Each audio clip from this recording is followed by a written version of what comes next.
ఈరోజు వీడియోలో మీ person current feelings ఏంటి, మీ పర్సన్ డీప్ డిజైర్స్ ఏంటి అనేది ఈ వీడియోలో చూద్దాం. ఈరోజు మీ పర్సన్ ఇప్పుడు ప్రజెంట్ ఏమనుకుంటున్నారంటే ఏదో రకంగా అంటే ఏమంటారు దాన్ని, ఫైండింగ్ వేస్ టు మీట్ అనమాట. ఎలా కలవాలి అని కొన్ని ఫన్నీ ప్లాన్స్ కూడా వేసుకుంటున్నారు తను. ఎలా అంటే సడన్గా వచ్చి మీ ముందు నుంచోవడం, ఏదో పని ఉందని చెప్పి మీ ముందు వచ్చి నుంచుంటే, అలా నుంచుంటే మీరు ఈజీగా నవ్వేస్తారు, పాత విషయాలన్నీ మర్చిపోతారు, ఇంకా ఆ రోజు నుంచి మళ్ళీ కలిసిపోవచ్చు. అలాంటి ఫన్నీ ప్లాన్స్ అన్నీ వేసుకుంటున్నారనమాట. లేకపోతే ఎక్కడైనా మీరు వెళ్ళడం చూసి అదే దారిలో తను వెళ్ళడం, దారిలో కలవడం, ఇంకా అలా అయితే రోడ్ మీద గొడవ పడడం అలాంటిది ఏమి ఉండదు కదా. ఇంకా ఆ రోజు నుంచి మళ్ళీ రిలేషన్ స్టార్ట్ చేద్దాం, కమ్యూనికేషన్ స్టార్ట్ చేద్దాం.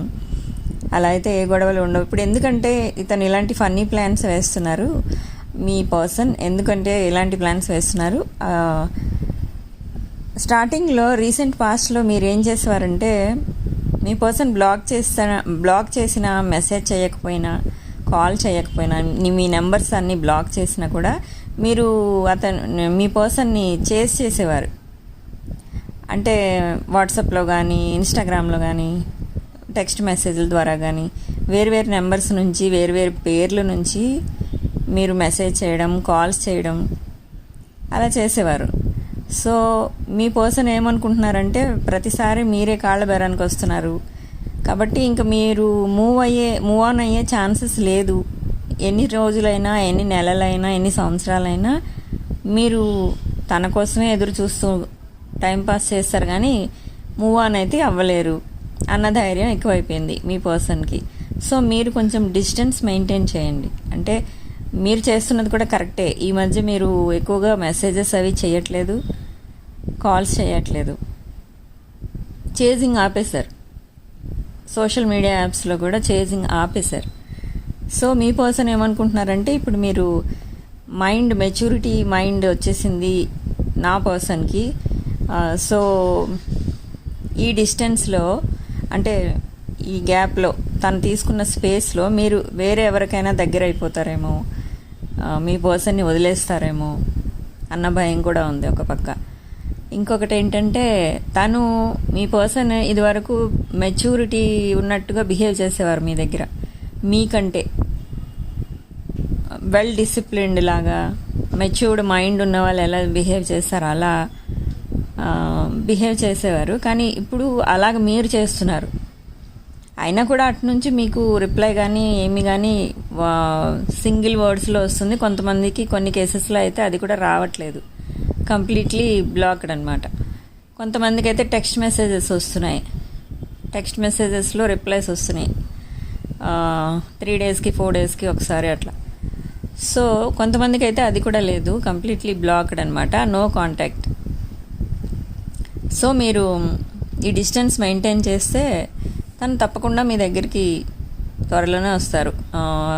ఈ ఏరీస్ ఎనర్జీ నడుస్తుంది కదా ఇప్పుడు, ఏప్రిల్ లాస్ట్ వీక్ లోపల తప్పకుండా మిమ్మల్ని కాంటాక్ట్ చేస్తారు, ఎవరైతే కాంటాక్ట్లో లేరో వాళ్ళు. నెక్స్ట్ ఏంటంటే, మీరు ఆల్రెడీ విడిపోయి 4-5 మంత్స్ అయింది అని అనుకుంటే మీకు ఆగస్ట్ లోపు రీయూనియన్ ఉంటుంది. అదే ఇయర్స్ 2-3 ఇయర్స్ అయిపోయింది అని అనుకుంటే మీరు మూవ్ ఆన్ అయిపోవడం బెటర్. ఎందుకంటే ఒకరి కోసం అంత టైం వేస్ట్ చేసుకున్నట్టు అవుతుందన్నమాట.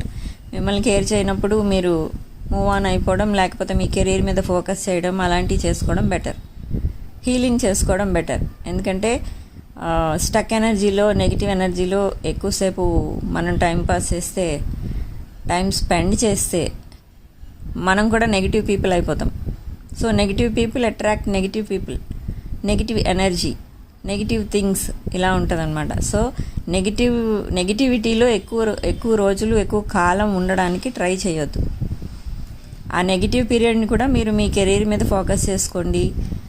ఇంకా కొంతమందికి స్పిరిచువల్ థింగ్స్ అంటే ఇంట్రెస్ట్ ఉంటుంది, స్పిరిచువల్ వేలో వెళ్ళడానికి చూసుకోండి. అలాగా టైంపాస్ చేయండి, కానీ టైం స్పెండ్ చేయండి, కానీ నెగిటివిటీలో మాత్రం ఎక్కువ ఉండడానికి ట్రై చేయొద్దు. సో ఇక్కడ మీ పర్సన్ మళ్ళీ ఏమనుకుంటున్నారంటే, తనకి ఏది కావాలైనా ఏం కావాలన్నా ఫస్ట్ మీరే గుర్తొస్తున్నారు. ఏంటంటే ఇదివరకు ఎలా ఉండేదంటే సిచ్యువేషన్, ఏమన్నా కావాలంటే నాకు పలానా వస్తువు కావాలనో ఏదో కావాలి ఇది కొను అనో ఏదో చెప్పేవారు, మనీ అడిగేవారు, లేకపోతే అలాంటివి జరుగుతుండేవి. మీరు కూడా ఏమీ అనకుండా ఇంకా క్వశ్చన్ చేయకుండా వెంటనే అడిగింది ఇచ్చేసేవారు. సో అలాంటి ప్యాంపరింగ్ ఎనర్జీ ఉన్నప్పుడు ఇప్పుడు అప్పట్లో అలా ఉండేవారు. ఇప్పుడు అందరూ తనని ఒంటరిని చేసేసిన తర్వాత మళ్ళీ ఇవన్నీ గుర్తొస్తున్నాయి అన్నమాట. అప్పట్లో మీకు అంత వాల్యూ ఇవ్వలేదు, ఇస్తారులే అడిగితే ఇస్తారులే అన్న ఇదిలో ఉండేవారు. కానీ ఇప్పుడు అందరూ ఒంటరిదాన్ని చేసిన తర్వాత మీ వాల్యూ ఏంటో తెలిసి వస్తుందన్నమాట. మీరు ఎంత బాగా చూసుకునేవారు, ఎంత ప్రేమగా చూసుకునేవారు, ఇవన్నీ గుర్తొస్తున్నాయి మీ పర్సన్కి. సో కానీ అయినా కూడా స్టబర్న్ ఎనర్జీలోనే ఉన్నారు మీ పర్సన్. కాబట్టి ఇప్పుడు ఏం వెయిట్ చేస్తున్నారంటే మీరే మెసేజ్ చేయాలి, మీరే కాల్ చేయాలి.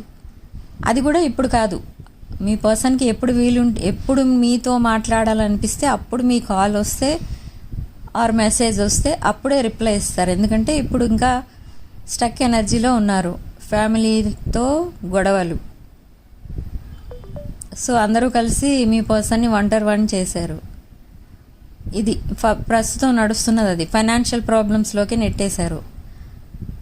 ఇంకా చాలా ప్రాబ్లమ్స్ ఉన్నాయి, చెప్పుకోలేని ప్రాబ్లమ్స్. కానీ అవన్నీ మీకు చాటింగ్ ద్వారా చెప్పలేరు కాబట్టి మీకు చెప్పటం లేదు. సో ఈ మధ్య నో కాంటాక్ట్ సిచ్యువేషన్లో ఇంకా అసలే చెప్పలేరు. ఇంకొక వీక్నెస్ ఉంది మీ పర్సన్కి, ఏంటంటే ఏం చెప్పాలన్నా కూడా మెసేజ్ ఆర్ చాటింగ్లో చెప్పేవారు. రీసెంట్ పాస్ట్లో కాల్స్ చేసేది తక్కువ. సో అన్ని విషయాలు తెలుసుకోలేని పరిస్థితి. మీ రీసెంట్ పాస్ట్లో ఇన్ని కాంప్లికేషన్స్ ఉన్నాయి, అయినా కూడా మీరు అడ్జస్ట్ అయిపోయి తను ఎలా ఉన్నా పర్వాలేదు అని ఇష్టపడేవారు. కానీ మీ పర్సన్ అలా కాదు, ఆయనకి నచ్చినట్టు లేకపోతే తనకి నచ్చినట్టు తానే బిహేవ్ చేసుకుంటూ ఉండేవారు అనమాట, మీరేమైనా అనుకొని. సో మీరేం చేస్తారంటే మళ్ళీ రీసెంట్ నియర్ ఫ్యూచర్లో అప్గ్రేడ్స్ ఏంటంటే మీకు మీ పర్సన్ మెసేజ్ చేసే వరకు మీరు ఆగండి. మీరు పదే మెసేజెస్ చేయడం, డిఫరెంట్ నెంబర్స్ నుంచి, లేకపోతే ఏదో అవసరం ఉందని కాల్ చేయడం, మీకు ఏదన్నా మిస్ అయినట్టు అనిపించి కాల్ చేయడం, అలాంటివి చేయకండి. అలాంటి చేయడం వల్ల ఏంటంటే మీరు లోకు అయిపోతున్నారు మీ పార్ట్నర్, మీ పర్సన్కి. సో అలాంటివి తగ్గించేసేయండి. నెక్స్ట్ ఏంటంటే ఇక్కడ ఇంకొక విషయం ఏంటంటే మనకి king of swords and queen of swords వచ్చింది. సో మీ పర్సన్ చాలా స్ట్రాంగ్ డిజైర్తో ఉన్నారు. ఏంటంటే నెక్స్ట్ మిమ్మల్ని కలిసినప్పుడు మీకు తప్పకుండా ప్రపోజ్ చేయాలి అని. మ్యారేజ్ కాని వాళ్ళు ఎవరైతే ఉంటారో వాళ్ళు, మ్యారేజ్ అయిన వాళ్ళు కూడా సింగిల్స్ ఉంటారు కదా, అంటే డైవర్స్ ఇచ్చిన వాళ్ళు, అట్లా సింగిల్ పీపుల్ ఎవరైతే ఇలాంటి సిచ్యువేషన్లో ఉన్నారో వాళ్ళకి కూడా మ్యారేజ్ అయ్యే ఛాన్సెస్ ఉన్నాయి. ఎప్పుడు అంటే జనరల్గా ఆగస్ట్ లాస్ట్ వీక్ నుంచి ఈ ఎనర్జీస్ అన్నీ మారి కమ్యూనికేషన్ మళ్ళీ స్టార్ట్ అవుతుంది చాలామంది కేసెస్లో. కొంతమందికి మాత్రం మే ఫస్ట్ వీక్లోనే కలుస్తారు. చాలామంది బర్త్డేస్ ఆగస్ట్ సెప్టెంబర్లో ఉంటాయి చూడండి, అక్కడ నుంచి కమ్యూనికేషన్ స్టార్ట్ అవుతుంది. బర్త్డేకి విష్ చేయడం అక్కడ నుంచి. ఎందుకంటే చాలా నెగిటివ్ ఎనర్జీ ఫిల్ అయ్యి ఉంటుంది ఇప్పుడు ప్రజెంట్. చాలామంది హారోస్కోప్స్లో, చాలామంది మైండ్లో అట్లా. ఎందుకంటే ఆగస్ట్ నుంచి క్లియర్ అవుతుంది ఎనర్జీ, పాజిటివిటీలోకి మారుతుంది ఆ ఎనర్జీ. ఎందుకంటే ఆగస్ట్ నుంచి ఫెస్టివల్స్ స్టార్ట్ అవుతాయి. ఫెస్టివల్స్ స్టార్ట్ అయినప్పుడు చాలా పాజిటివిటీ మన బాడీలో నిండిపోతూ ఉంటుంది. ఈ పూజలు చేసే వాళ్ళకి, పూజలు అటెండ్ అయ్యే వాళ్ళకి, టెంపుల్స్కి వెళ్ళే వాళ్ళందరికీ కూడా ఈ పాజిటివిటీలోకి మారుతుంది. ఇప్పుడు కూడా చాలామంది మీ పర్సన్ ఎవరైతే ఉన్నారో వాళ్ళు డైలీ దేవుణ్ణి ప్రార్థిస్తూనే ఉన్నారు, త్వరగా ఈ ప్రాబ్లమ్స్ అన్నీ సాల్వ్ చేసి మాకు రీయూనియన్ కావాలి, మళ్ళీ ఎప్పుడు మామూలుగా మేము కలిసి ఉండాలి, అసలు ఎందుకు వచ్చింది ఈ బ్రేక్ అని అనుకుంటున్నారు వాళ్ళు. అసలు ఏంటంటే అసలు ఆ సిచ్యువేషన్ ఎందుకు వచ్చిందో వాళ్ళకే తెలియట్లేదు. సో ఆగస్టు నుంచి మీకు ఏ ప్రాబ్లం ఉండదు చాలామందికి. కొంతమందికి మే నుంచి క్లియర్ అవుతుంది, కమ్యూనికేషన్ మళ్ళీ స్టార్ట్ అవుతుంది. ఇంకా యూనివర్స్ మీకు ఇచ్చే సలహా ఏంటంటే, ఎవరైతే ఇప్పుడు ఈ సెపరేషన్ పీరియడ్లో ఉన్నారో, ఈ సెపరేషన్ పీరియడ్లో మీరు నెగిటివిటీలోనే ఉండిపోకుండా రోజంతా మీ బాధనంతా కూడా, మీ పెయిన్ అంతా కూడా మీ కెరీర్ మీద ఫోకస్ చేయండి. కెరీర్ డెవలప్మెంట్ కోసం ఆలోచించండి. ఈ టైంలో ఏదైతే బిజినెస్ కానీ జాబ్ కానీ ఏదైతే స్టార్ట్ చేస్తారో అది తప్పకుండా సక్సెస్ అవుతుంది. ఇప్పుడు ఏరీస్ ఎనర్జీ కాబట్టి ఇదంతా ఈ పీరియడ్లో ఎవరు ఏది స్టార్ట్ చేసినా సక్సెస్ అవుతుంది. సో మీ టైం అంతా అట్లా వేస్ట్ చేసుకోకుండా మీ కెరీర్ మీద ఫోకస్ చేయండి, మీ హెల్త్ మీద ఫోకస్ చేయండి, స్పిరిచువల్ వేలో లైఫ్ని లీడ్ చేయడానికి చూడండి, ఇంకా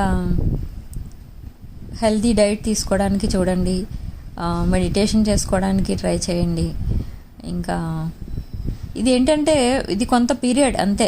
బ్యాడ్ కర్మ, డ్యూ టు బ్యాడ్ కర్మ మీకు ఈ సెపరేషన్స్ అనేవి వస్తూ ఉంటాయి. అంటే పాస్ట్ లైఫ్లో మీరు చేసిన కర్మల వల్ల ఈ సెపరేషన్ వస్తుంది ఈ లైఫ్లో.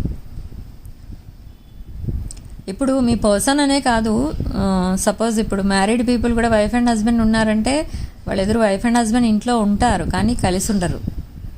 ఇద్దరు ఫ్యామిలీ మెంబర్స్ ఇంట్లో ఉంటే ఎలా ఉంటారో అలా ఉంటారు. వాళ్ళిద్దరి మధ్యన ఇంకేం ఉండదు. అలా అది కూడా సెపరేషన్ ఎనర్జీయే.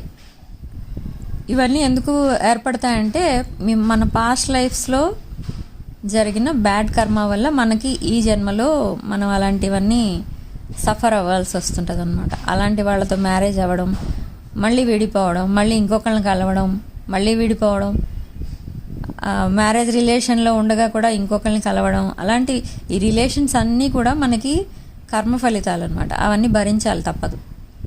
వాటికి ఇంకా రెమెడీస్ ఉండవు. మీరు ఎప్పుడైతే దీంట్లోకి వెళ్తారో, స్పిరిచువల్ వేలోకి వెళ్తారో, ఈ కర్మ మొత్తం తగ్గడం జరుగుతూ ఉంటుంది. డొనేషన్స్ చేయడం, పేదవాళ్ళకి అన్నం పెట్టడం, అలాంటివి చేయడం వల్ల ఇలాంటి బ్యాడ్ కర్మ కొంతవరకు తగ్గుతూ ఉంటుంది. సో ఇలాంటి రెమెడీస్ ఏమన్నా కావాలన్నా కూడా మాకు వాట్సాప్ చేయండి. నేను రెమెడీస్ అన్నీ ఏమన్నా కావాలంటే చెప్తాను, ఇన్ కేస్ అవి మీకు అప్లికబుల్ అయితేనే. సో ఈ వీడియో మీకు ఎలాగా అనిపించిందో నా కామెంట్స్లో చెప్పండి. ఈ వీడియో కనుక మీకు నచ్చితే లైక్ చేయండి, షేర్ చేయండి, సబ్స్క్రైబ్ చేసుకోండి. నెక్స్ట్ మీ పర్సన్తో అయితే రీయూనియన్ తప్పకుండా ఈ ఆగస్ట్ లాస్ట్ వీక్లో ఉంటుంది. సెప్టెంబర్ ఫస్ట్ వీక్లో కొంతమందికి ఉంటుంది, కొంతమందికి మేలోనే ఉంటుంది. సో మీ పర్సన్ కరెంట్ ఫీలింగ్స్ ఏంటి, తన డీప్ డిజైర్స్ ఏంటి, అవన్నీ కూడా ఇప్పుడు మనం తెలుసుకున్నాం కదా. మన నెక్స్ట్ వీడియోలో అసలు మీ పర్సన్ మీ దగ్గర నుంచి ఏం ఎక్స్పెక్ట్ చేస్తున్నారు అనేది చూద్దాం.